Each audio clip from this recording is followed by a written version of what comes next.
Whilst maintaining your mountain bike is actually fairly straightforward, it can be really easy to get a few things wrong, especially if you rush something, if you don't quite know what you're doing, or if you just take a chance on something and don't do your research. So here are some classic mountain bike workshop mistakes and what you need to do to avoid them.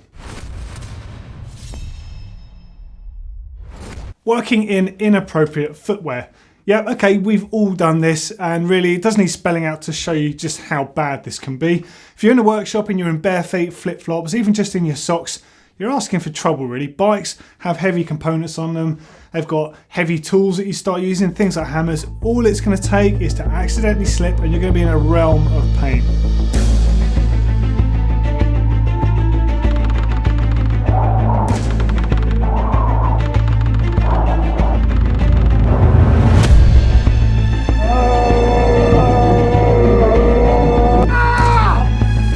With your bike naturally means that from time to time you're going to drop a few things. That could be the Allen key set you're working with, it could be a few annoying washers, or it could be something heavy like a hammer.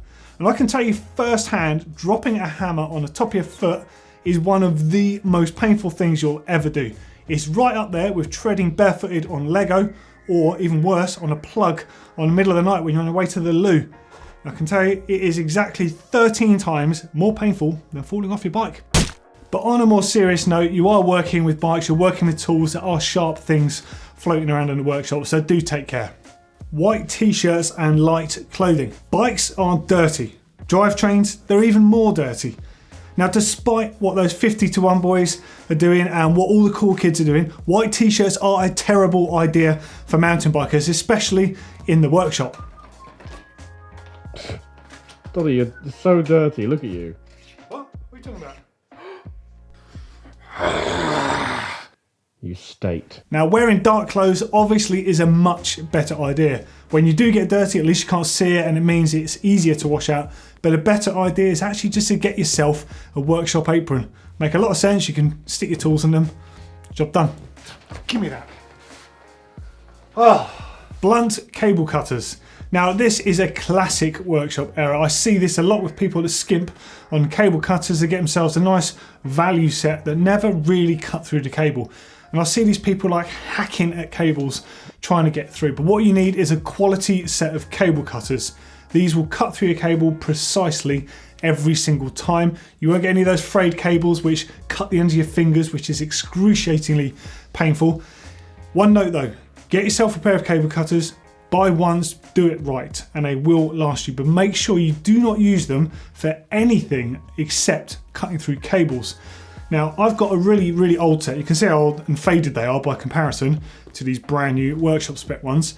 These ones are now retired from use as cable cutters, and I use these as generic cutters for cutting cable ties, cutting through spokes, anything like that. And I've marked them up with some silver tape so I know that these are no good for using on the bike.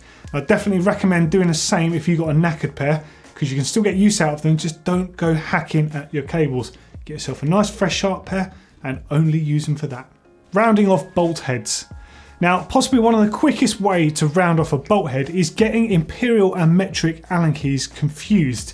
Now, thankfully, in the mountain bike world and the same in the road world, you don't really see a mix of imperial and metric these days. Really, you do see some of that in the BMX world, and of course, you'll see it from other sports. So if you've got a toolkit that has varying Allen keys in there, make sure you keep them separate, because it can be really easy to find one that looks like a 5 or looks like a 4, jam it in the bolt and round the head off. That is not good.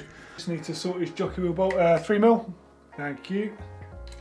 Here we go.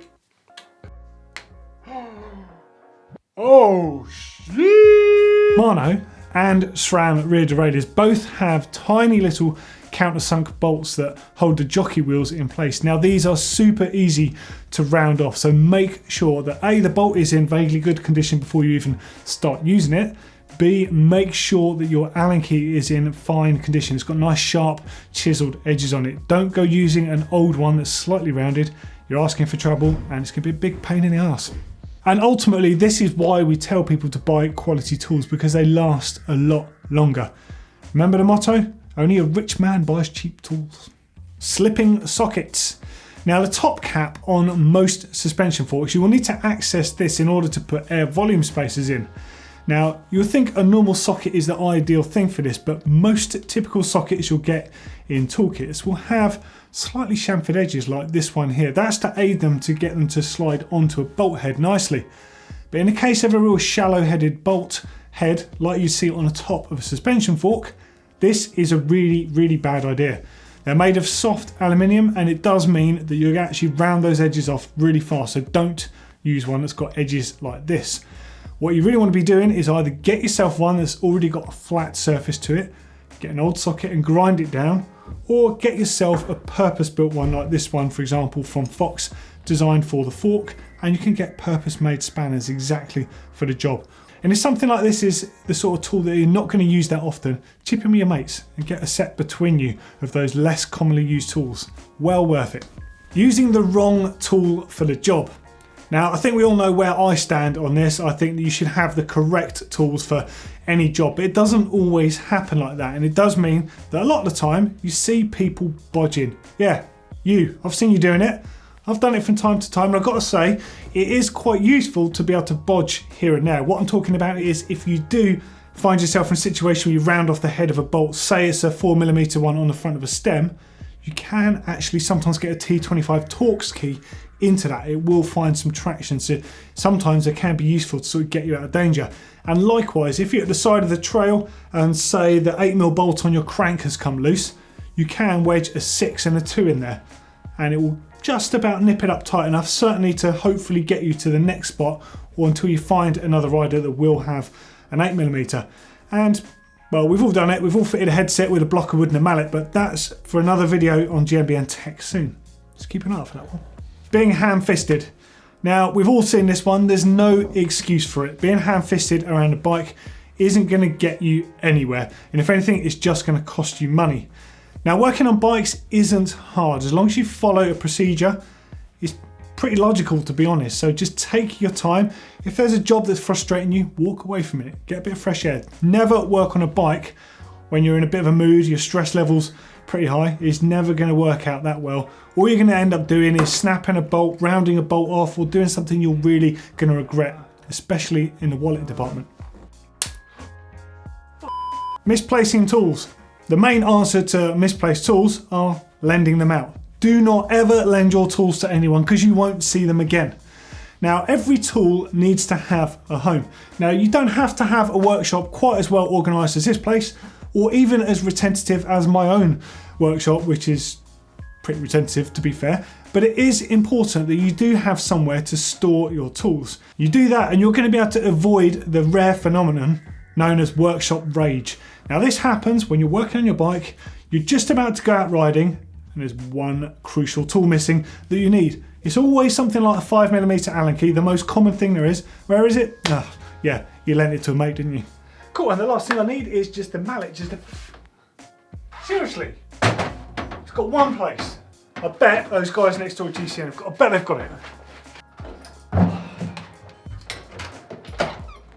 Oh, there it is. Well, those flipping roadies even need it for anyway. They probably can't even pick the thing up. Misplacing small parts. Now, we've all done this before when we've been working on bikes. We've dropped stuff, it's flown under the fridge or wherever it's gone. It can be so annoying, and it can be right in front of your eyes half the time. You waste time trying to find this stuff. Now, it will always happen either the night before when you're preparing to go for a ride, you need to get an early night's sleep in order to get up and ride all day, or just before you go riding, in which case you're wasting valuable riding time. Now, having some sort of magnetic parts tray, that's a great idea, because you can just, for example, lock on grip bolts, stuff like that. You can pop them straight in there. They're going to stick in there, not going to go anywhere. You're not going to lose them. You can even drop these things, and they're so magnetic that the stuff doesn't really fall out. Now, if you're working with a few more parts, it's worth having a rubber mat on top of your workbench. So have little compartments on the top of them, and they're really good for just making sure your parts don't go missing. Forgetting the order in which you need to reassemble parts of your bike. Now, this is an absolute classic, and it does directly go on from losing parts and misplacing parts. Whenever you're working on parts of your bike that have multiple components and parts to them, always lay them out on your workbench. It's a good idea to put them on a rubber mat or some shop towel so they can't roll off and go anywhere, and put them in a reverse order so you know when you have to put it back together again, the order in which they go back on the bike, and also you can't have any parts left over afterwards. Now I've seen some people try and reassemble headsets and forks and all sorts of stuff in the past where they've just chucked the stuff down on a work surface. They're always left with something afterwards. You never want to be in that position because it might go together okay, but you'll be left with something that's actually quite crucial to the way that your bike works.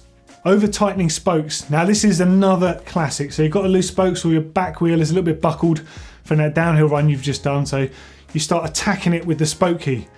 Now, the idea is if you do have a loose spoke, you just want to nip it up tight and then start working on it quarter turns, maximum half turns at a time. If you just start cranking away on it until it gets tight, you're going to ruin your wheel. That's a good way to make your wheel egg-shaped instead of round. And of course, if they're that tight and you're struggling to tighten them, stop. You need to relieve some of that pressure elsewhere on the wheel. If you just keep tightening, you're going to round off that nipple, and then the only way to get it out is by cutting spokes out. And of course, if you're not thinking straight, you're going to use your nice posh cable cutters to do that, which is why I always tell you to never over tighten spokes and always keep a set of old cable cutters handy in case you do over tighten your spokes and you need to cut one. Overspraying lubricant. Now this is something a lot of people are guilty of. When you're lubing your chain, you need to be really careful not to get any lubricant near your braking surfaces. If you do, you're almost certainly going to need to replace the brake pads and more than likely the disc rotors as well, which can obviously work out to be quite pricey and a massive pain. Now spray lube is really quite cost effective and it's good for using on multiple areas of the bike, but we try to recommend people to avoid using it around the chain because of the fact the mist can go all over your disc rotors, so really try and avoid that if you can. The best solution for just using on your chain is a dedicated chain oil dropper, so you can literally drop it drop by drop onto each link. It's very much more cost effective because you're not wasting any by spraying anywhere, and of course it's not going to go near your braking surfaces. So there we go, there's some classic workshop mistakes for everyone to avoid, including myself, guilty of these time to time. For some more mistakes that you do when you're traveling with your bike, click down there. And for something a bit more useful, check out the brand new Canyon Strive up here. As always, if you love what we do here at GMBN Tech, give us a huge thumbs up and don't forget to share and subscribe.